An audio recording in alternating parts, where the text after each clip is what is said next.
How to not lose your crypto. All too often we send crypto from one wallet to another and it just doesn't show up, even when we've put in all the right information. Here's why, and here are the things you need to look out for.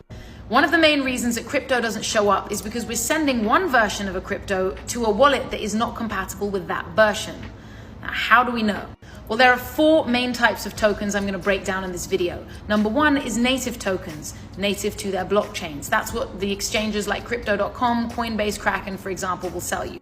Number 2, BEP2, that's Binance running on Cosmos.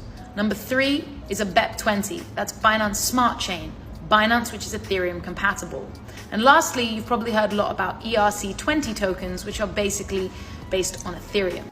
So let's say you bought some native Cardano on Crypto.com and you want to send it to Trust Wallet. So you go into your Trust Wallet and you find these major coins and you can't seem to find Cardano. So you go to the toggle, you search them, you type in Cardano, and this is what comes up. You can see that Trust Wallet has Cardano, but nowhere does it not specify BEP20, TRC10, BEP2, or BEP20. This is basically telling you that Trust Wallet cannot store native Cardano, only these versions of Cardano. When the coins here only have their names and are not specified ERC20, BEP20, etc., that is the native version of the token. So if you had Ethereum, for example, that you had bought on Crypto.com or Coinbase or something and you wanted to send it to Trust Wallet, as you can see here, Trust Wallet would receive it and it should transfer. Not all wallets are going to break it down the way Trust Wallet does in the way that I just showed you. So what you might want to do is if you're, for example, getting MetaMask, you want to know that MetaMask is built on Ethereum and so it can house ERC20s and BEP20s only. So it's one thing to research and Google it and know what kind of wallet you're getting and where it's built, but there's another way of finding this as well.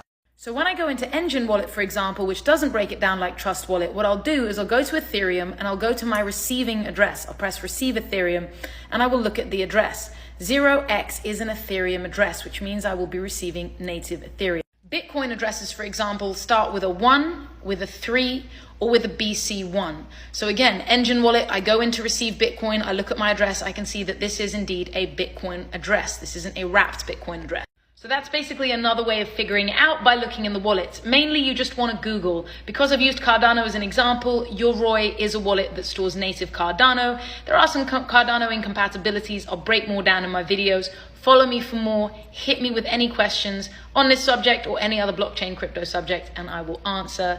Thanks for watching. My name is Tatiana De Maria. And again, pay attention to your tokens, pay attention to how you're sending your crypto and enjoy.